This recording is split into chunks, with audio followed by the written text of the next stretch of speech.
Okay.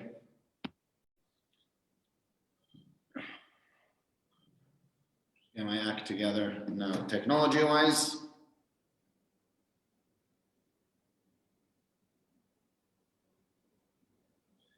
Good evening, ladies and gentlemen. Good evening to those who have joined me on Facebook Live, to those who are on Zoom, and to those who are joining us on Torah Anytime. Thank you very much for Torah Anytime for hosting this year.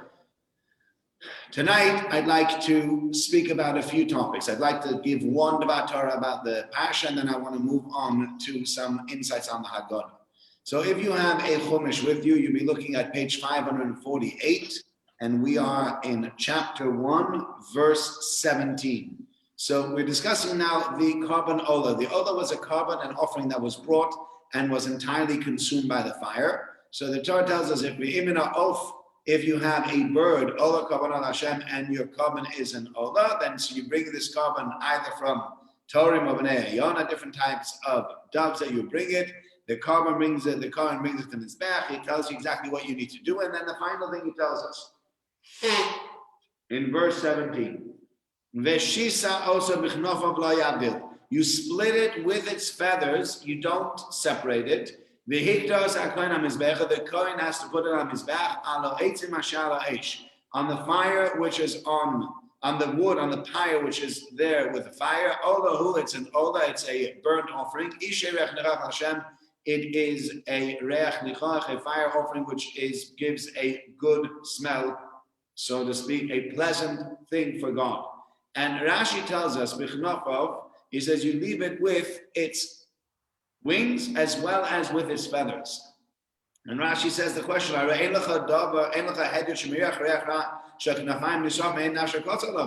every person that smells what it smells like to burn the wings together with the different feathers on it would probably say that it smells terrible, it smells disgusting. So why does the Torah tell you to do that? So it says, so that the Mizbeach should be considered satisfied and beautified with the offering of the Oni. The poor person, this is all he can afford. He can't afford a cow, he cannot afford a sheep, all he can afford is a bird. Nevertheless, the Torah tells us that if he wants to bring this offering, he brings the entirety, and God's willing to take his offering in its entirety. And Rav Schwab says a very beautiful idea over here about this idea of burning the feathers. What Rav Schwab says is the following. He says, many times you are stuck dealing with certain people that sadly don't have the money to be able to deal with themselves as it is. And part of that also will show itself in the personal hygiene.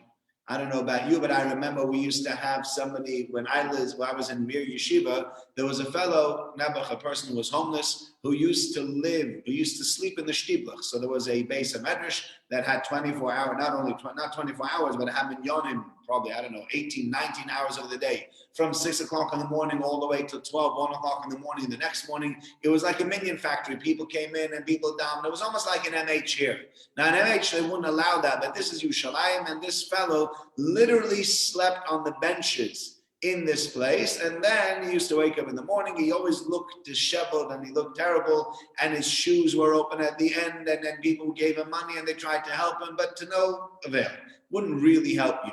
Now, many people, when you're dealing with someone like that, when you're stuck looking at or dealing with someone, if you want to describe him as a tramp, or you want to describe him as someone's homeless, whatever you want to call the person. Obviously, I think a tramp is a little bit of a derogatory term. We shouldn't really be using a term like that about an individual.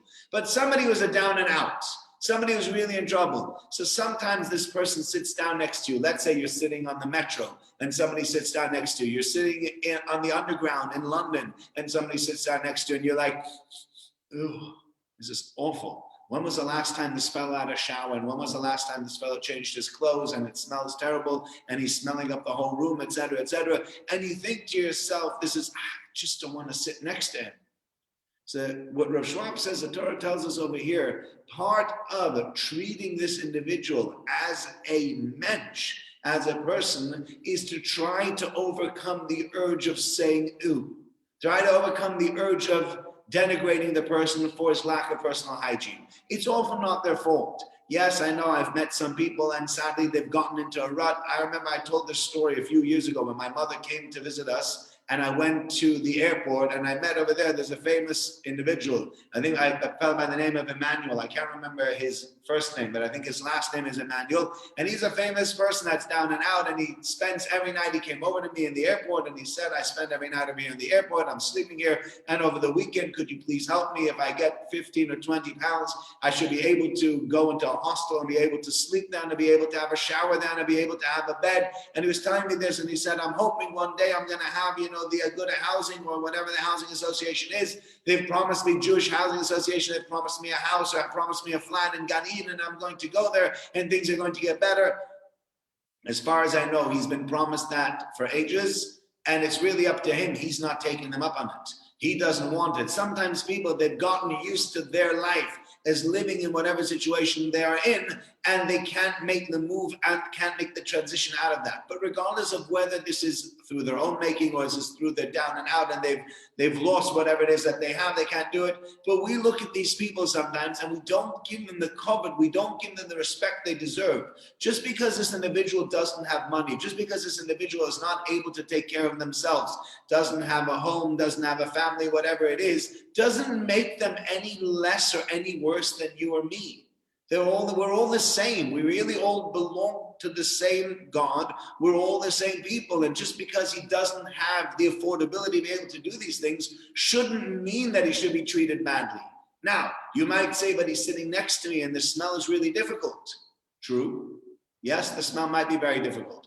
I remember once going to a Shiva house and I came out of this was before the Shiva started. I went just for the Levaya. And I went to the home of the person where the woman had died and the man was still alive, and the house smelled so badly of urine. I came out, I was retching, it was terrible, it was awful. It was really, and I remember calling up the dayan and saying, I cannot daven here. This is not, you just can't daven in that room because halachically speaking, you're not allowed to daven in a place that smells so bad. And I thought to myself, it's so terrible that this person lives in this squalor. I don't know if he was poor. I know he was definitely disabled and things weren't so good for them and things weren't so good for his wife either. And so therefore, maybe that's what led to, to being the way it was. And it was a very, very sad, very, very terrible state of affairs. But I never looked down upon the person. And if you're in such a situation and it's difficult and you don't know what should I do or how should I treat this person, you should always treat this person with respect. God says, I will take his offering and I will put his offering onto Mizbeach and I will see it as a reach nichach. For me, says God, the smell of those burning feathers where everybody else is standing there holding their nose and holding their mouth shut and saying this is terrible and this is awful. God says, not as far as I'm concerned. You're speaking to me about this? You want to know my opinion about this? My opinion about this is wonderful. It's great. This is a poor man, and this poor man has gone out of his way to bring a carbon, to bring an offering to God, and he's giving what he can afford, and he's doing whatever he can do. And I accept it as a reach nichach. For me, it is a pleasant smell. It is something that I revel in, is something that I see as a very beautiful thing. And the same thing is true for us. We should also, on the one hand, obviously, we're not going to revel in the fact that people are dirty. But on the other hand, you have to understand that sometimes people don't have a choice. And instead of looking down upon them, you should try to help them. You should try to get them out of the situation. But you should never, ever put them down for it. Reb Shlomo Carlebach was famous for these things. Oftentimes people used to tell stories about people, beggars and vagabonds that used to sit next to him and people that hadn't showered in days or in weeks and that smelled and everything. And he sat to them and used to call them my holy brother, and he used to make them feel really, really at home, and he used to feel very, very welcome because he could. He could do that, and he did it with a straight face. It wasn't something that he was putting on. It was a very, very important thing. And so therefore we can learn to do that as well, and we have to learn to do that as well. And that's one of the ideas that I'd like to share with you from the Passion. Now, I want to move on to the Haggadah. So if you have Haggadah with you, I'm going to speak about part of the Haggadah that doesn't get spoken about so often. People like to focus on the first half of the Haggadah because it's exciting. You got the Manishtan, and you have Abonim, and you have Holachman, and you have the Hishamda, and the four sons. It's exciting. You get to speak a lot about it. But then after Vayikra comes the following. Here comes the bit that a lot of people start going into almost autopilot. Say, Yeah, and it just becomes one of those mumbling parties where we all mumble and then we look at each other. And then when everybody's at the same place, I don't know why, everybody looks at each other, they give this nod to each other, and we keep going. So Tzei Mad, come and learn. What Lavan and Arami wanted to do to Jacob. Paro only made a decree against the males, but Lavan bikesh lakres hako. But Lavan tried to uproot everything. Shenema, as we say in this verse, Arami Ovid Avi, Lavan Varami tried to uproot. He tried to ruin and kill my father. Vayikra and Haggada. Instead, he went down to Egypt. Vayago Shamim Semaot, and he lived there with a few in number. Vayisham LeGoy became a great nation over there. So Chassam Sofer says a beautiful idea over here. He says, why do we discuss Lavan Arami at all? Why are we discussing Lavan, Yaakov Avinu's father-in-law, at the Seder? Not only that, we are saying something like, you know what? You thought Paro was bad. You can't even imagine what Lavan would have done. You are so lucky that you're stuck with Paro. Oh, aren't I lucky? Yeah, am I not the luckiest person in the world? Shouldn't I should be dancing around that it was we were with Paro and not with Lavan. Wasn't exactly a picnic when we were in Egypt. So what are we all excited about this Lavan Arami? So Chassam Sofer says it is an important thing, nevertheless, to realize and to understand and to teach our children this lesson. And the Seder is very much about the lessons that we can teach our children, but also the lessons that we can take ourselves. You know what the lesson of this is? That even when you see things that look terrible, God is trying his best. I think that's a very weird way to put that. Let me put that back. Let me take that back. I think saying God is trying his best sort of sounds like God can't manage if he wanted to. Of course, God can manage. God still is trying to do the best that he can for you, if we can say it in that way. Meaning that we can look at going down to Egypt as the tremendous curse that you feel it was, or you can look at going down to Egypt as a blessing. Everything is perspective, right? So for some people, having £1 million, that's a blessing. For some people, having £1 million is the greatest curse in their life. I remember a story, Rabbi David Kaplan from Israel used to tell the following story, which I always found a very, very telling story. I don't think it's true, but I think, as they say, it's apocryphal. It does have some kind of point to it. And he says the following: there was a young man who turned 18, and a day after he turned 18, there's a ring at the doorbell, and there's a fellow there. He brings a letter, and they open up the letter, and it's from the most expensive company of solicitors within this city. And the guy goes to see, and he says, your son has just turned 18. There is an anonymous benefactor who has given your son $1 million. Here you go. He checks it out. He gets the check. The check banks. There's $1 million in his bank account. And the guy's so excited. He says to the son, what would you like to have? The son's like, and $1 million, if I'm 18, I have $1 million and I have a license and I can pay for whatever I want to. I want a Lamborghini. Yeah. What does an 18-year-old want? He wants a Ferrari. He wants a Lamborghini to be able to drive it around. So Paul says, well, look, you want to, it's $1 million, it's yours, go for it. So they go and they buy this Lamborghini for $1 million, for whatever it is, for hundreds of thousands of dollars. And the kid starts driving around like a Meshuggah, and a few weeks later, he ends up around a tree. The kid dies from this car accident. End of child number one. The fellow is very, very saddened about this. And his second son reaches 18, and he gets another letter from the same solicitor, and he opens it up and he says, please come in, we have a meeting with you. And he comes into the solicitor's office, and the solicitor again pulls out a note, and it says, dear Mr. So-and-so, your second son has now reached 18. The anonymous benefactor has given you another £1 million to spend any way you wish. Here's the check. Please enjoy it and wish your son happy birthday from us. This time already, the fellow's a little bit clever. He says, there's no way I'm buying my kid a sports car. All he's going to do is going to end up around a tree, wrapped around a tree. We're not doing that. But he gave his son a lot of money, and his son ended up having parties and getting into drugs. And his son ended up becoming a druggie, who ended up in rehab and ended up doing all sorts of things that his father was never proud of. And that money, again, turned out to be a terrible, terrible curse for this child. When his third son turned 18, again, there's a knock at the door, and there's a fellow there, courier, and there's a letter there again from the same solicitor. And he runs to the solicitor's office, and he bangs down the door of the solicitor, and they open up, and he sits down, and he says, tell me who this is. Who is the guy that keeps on sending me $1 million? I don't want it. Take this back. Take your envelope. Take your check. Keep it. I don't want it. So he says, I want to know who sent me all this money. So the fellow says, you remember Mr. So-and-so? He says, yeah, well, he was your partner. And remember you had that big fallout, the two of you? He goes, yeah, I remember when he fell out. There's a lot of money involved over there and we fell out in business. He says, well, guess what? This guy wanted to ruin your life. He's made it massively. He's done a huge job at making money and he's an absolute billionaire.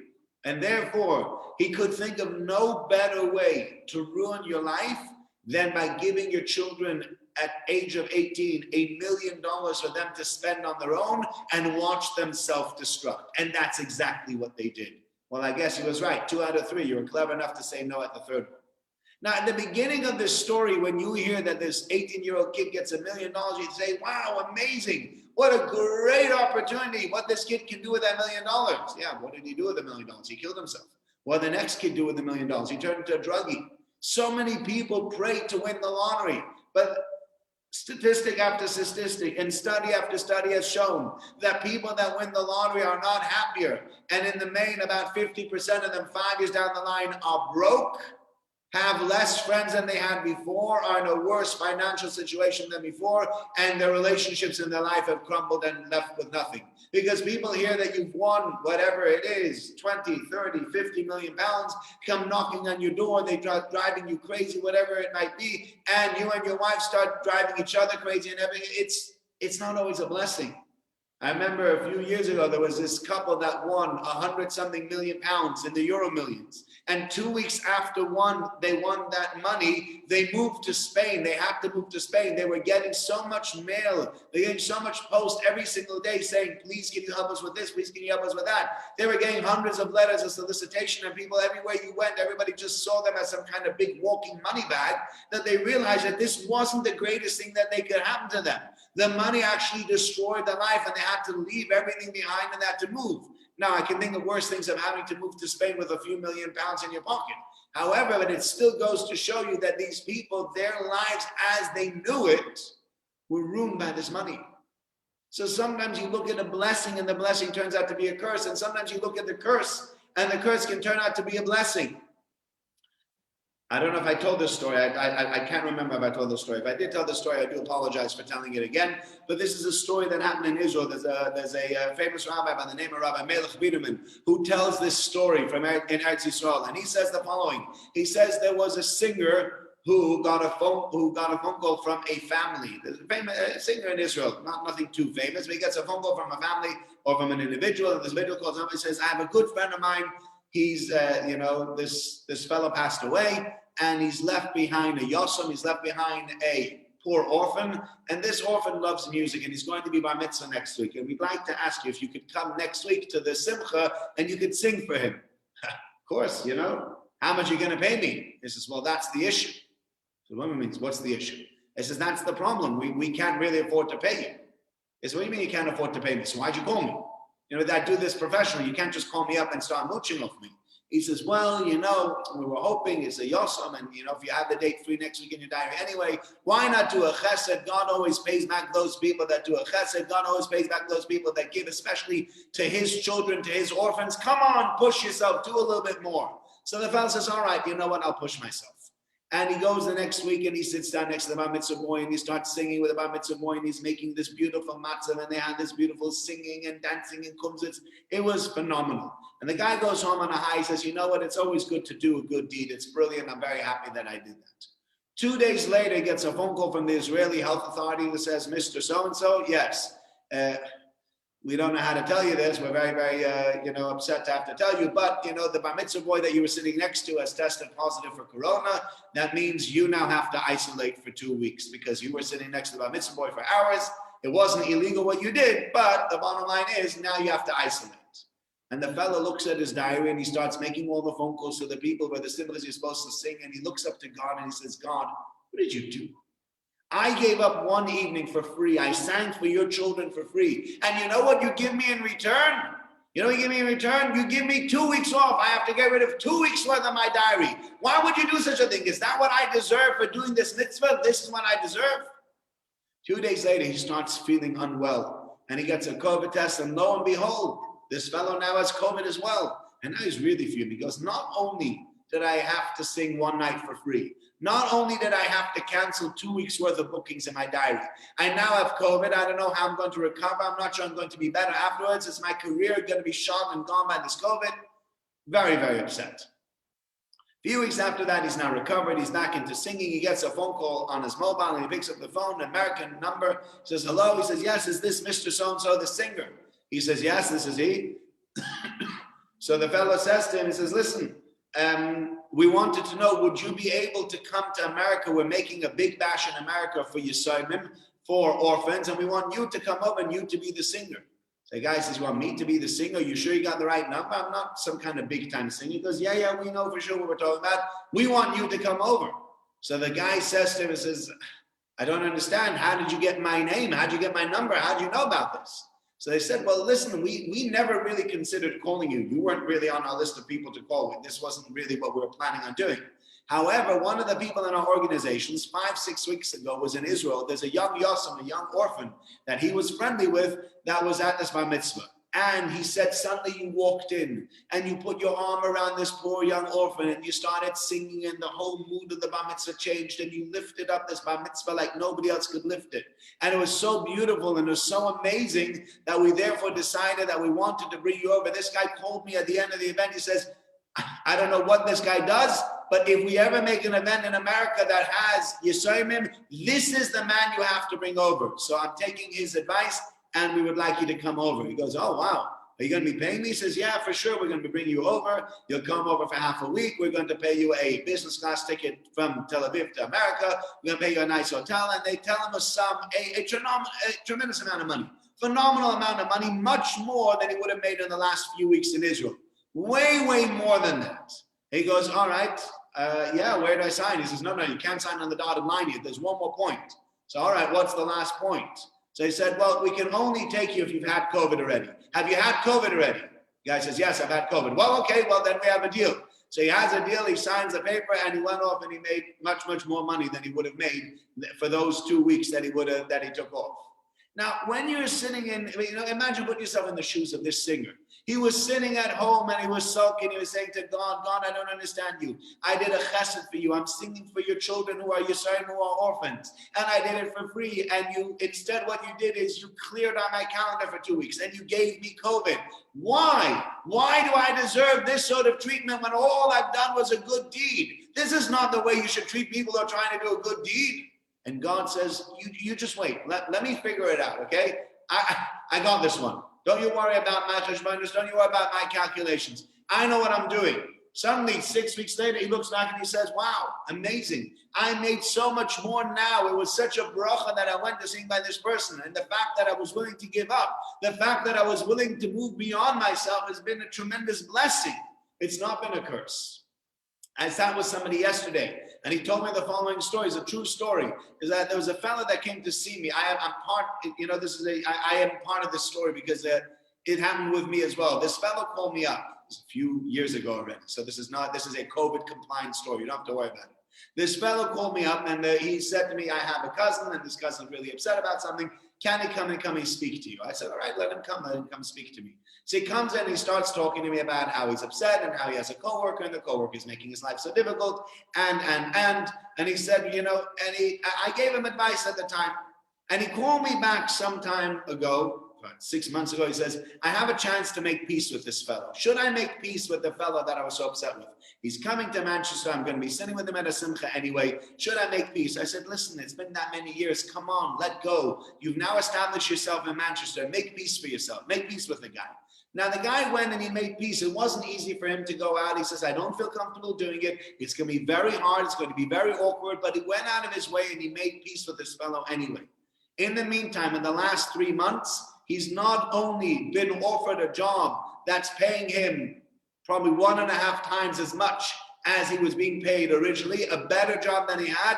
He's also found he's been in shidduchim. He's been going out for many, many years unsuccessfully. In the last 3 months, suddenly he's been able to find a kala. He's gotten engaged, so he's gotten engaged, and he's also got himself a better job. And this fellow said to me yesterday, he said, look, this guy might have thought it's the most difficult thing in my life to do, to have to make peace with this person. It's so hard. Why do I have to make peace with him? But peace brings blessings with it. And this person, because he made peace with him, he had not only a single blessing, he had a double blessing. His entire life changed around. It's become so much better. It's become so much more available for him. And that's what we say on Seder night. Arami Ovinovi. God, yes, you took us down to Egypt. But if we hadn't gone down to Egypt, if we had stayed with Laban, things would have been much worse. So we can still be thankful to you. Says, what, I should be thankful for going down to Egypt? Yeah, depends how you look at things. You could look at it in the negative and you could say, how dare you give me COVID? Or you could look in the positive and say, the COVID is the thing that enabled me then to go to America to be able to sing at this chasna. You could look at the negative and say, God, how could you take us down to Egypt? Or you could look at the positive and say, it would have been so much worse somewhere else. There was a promise that was already made to Avraham Avinu, that Avraham Avinu says that your children have to be, your children will be sojourners in a land that's not theirs. There's no way around it. That was going to happen. God had already promised that to Abraham. But where it was going to be wasn't set. It only said Be'eretz Lehem, in a land that wasn't theirs. Well, guess what? God said, I don't want to keep you in the worst place. I'm going to move you somewhere else. So you're looking at it and saying, this was no picnic. Why'd you do this? And God says, it could have been much worse. Okay, take it from me. This is the positive option. This is the good option. And we look and we see the world and we often think to ourselves, we know better. And God, if we were running the world, we'd run the world differently. But Haggada teaches us that we shouldn't think that we are cleverer than God, that we would run the world better or we would run the world differently. If you were God, you'd run the world exactly the way God does. Because if you were God and you had his vision and you had his intelligence and you had his all-encompassing everything that there is, there's no question you'd run it exactly the way he does. Because he is perfect by definition. And because he's perfect by definition, everything he does is perfect. So you like to think that you're clever. But in reality, it's not necessarily that way. Okay, that's the first idea. The next idea is the following. We move on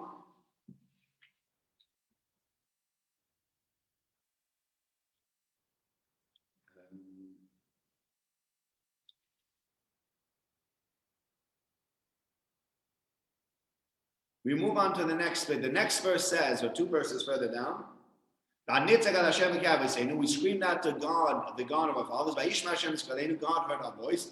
And he saw all the different pain and travails that we went through. So there the Haggada tells us, as the verse tells us, it was in those days. The king of Egypt died. The Bnei Yisrael screamed out from the work and they shouted out to God. They groaned and and their screams went up to God from where they were working. And God listened to our voice, as it says, God heard their screams. God remembered his covenant as Abraham as Yaakov. Rabbi Cheskel Abramtzi, who was the Av Beldin in the London Beldin not so long ago, probably 50, 60 years ago, he asked the question, if God heard our shouting, why did God need to remember his covenant that he made with Abraham, Yitzchak, and Yaakov? If God remembered us, if God heard what we had to say and we said we wanted to get out, so why doesn't God take us out? So he says the following, and I think it's a very beautiful idea. I think it's the final idea we're going to say for tonight, but he says, let's look at the verse again. It was in those days. The king of Egypt died. The Jewish people were screaming out and saying, this weight of labor is just unbearable. And the screams came up to God from their work.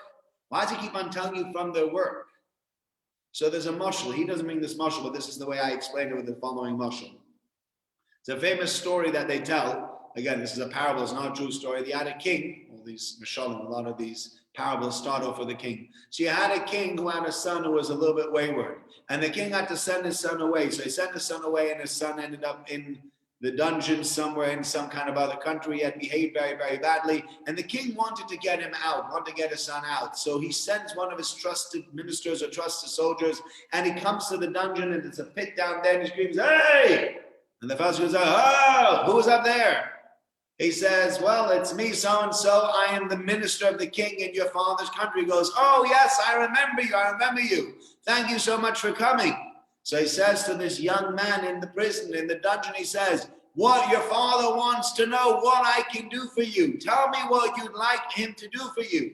So the fellow says, it's really uncomfortable down here. Please have him send 1 or 2 pillows that'll become more comfortable in the dungeons.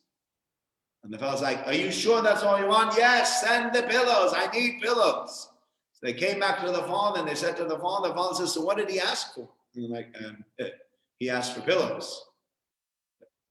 All right, he wants pillows. I'll send him pillows. So so the fellow sends him the pillows, and the kid stays in the dungeon. Now, the child was a fool. Because really, when this minister yelled down and he said to him, what do you want? What should the child have said? I want to get out of here. I don't want a pillow. You say to someone, do you want to come out of jail? No, I don't want to come out of jail. Just give me a bit of a pillow, maybe a bit more comfortable mattress. I actually like it. The food in jail is good. We have cable television. We get to work out in the gym. There's, the company is great. If I go home, I'm all by myself. Why would I want to leave? Sadly, there are people whose lives are so difficult that they commit petty theft every year around October, November time to be locked up again for 3 months so that they have a warm place to sleep throughout the winter. They'll have a warm place. They'll have warm meals. In February or March, they get back out, and then they go back into the streets. They live there for another 6, 7, 8 months until it's time. Oh, it's jail time again. So they go back and they commit another felony. And they commit it in a way where they're waiting to get caught. They're not even trying to escape the police. They want to be there, which makes you think that, I think, we're not really doing enough within the prison system to discourage these people from coming in. This fellow is in prison, and he's so happy in prison that when his father gives him the opportunity to get out, instead of saying, I'd love to get out of here, this child says, I'd love to have a pillow to make him more comfortable.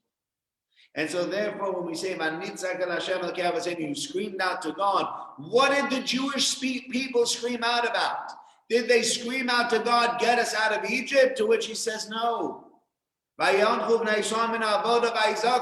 You know what they're upset about? They said, God, this workload is too terrible. And therefore, just make the workload get less. We're happy to be slaves. We're happy to live in Egypt. We're happy to live under Pharaoh.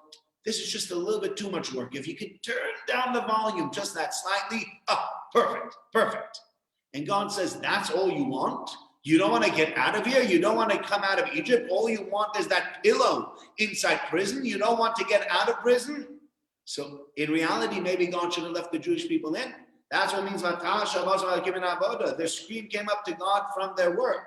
But you have part 2 of this. God heard the screaming by Yitzchak, as Brisa, as Abraham, and Yaakov. There was a covenant that God had made with Abraham, Isaac, and Jacob. And that covenant said that God promised to take out the Jews. So even though the Jews weren't desperate to get out, God says, look, this is my promise. They just asked for a pillow. If you were to change around that parable slightly, if the fellow came and says, what do you want? He says, I want a pillow. Doesn't matter. We're getting out of the dungeon. You're coming back home with us. All right, I guess I'll come back home with you. You'll get schlepped down anyway. Here too, God says, I promised to schlep you out, so I'm going to schlep you out, even if you're only asking for a pillow. And I think as one of the things to teach, and as I said, this is the final idea I wanted to mention tonight. One of the ideas to teach our children at the Seder is that we want out of this ghost. People sometimes pray, they say, England is a wonderful place, America is a great place to be, France, wherever you live.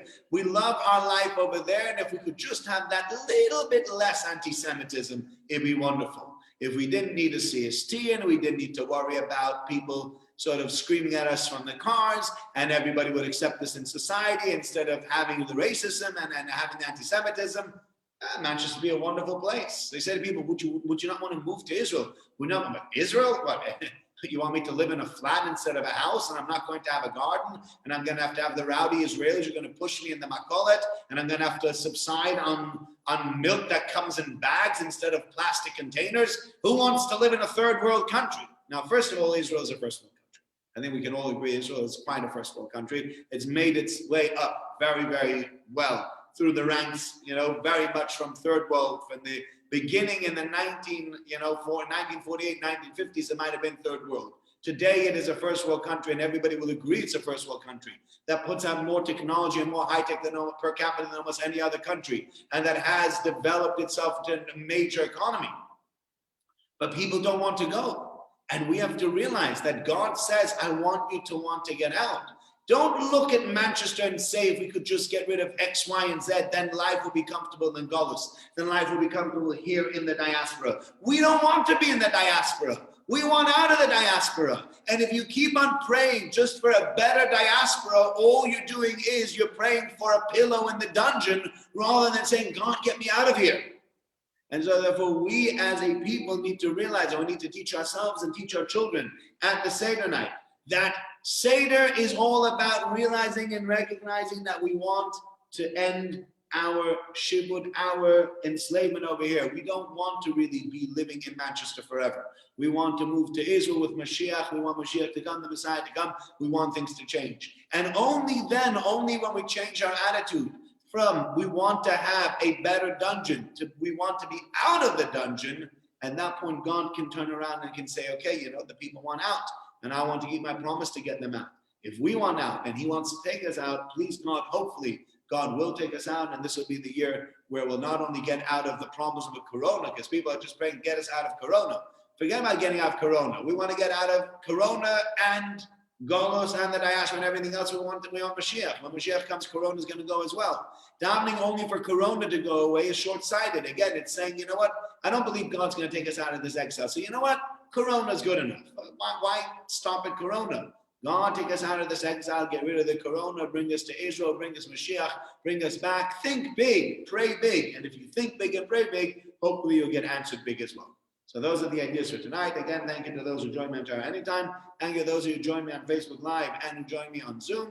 And look forward to next week when we join together again. Thank you. Thank you. Thank you for joining. Let's just turn off the Facebook.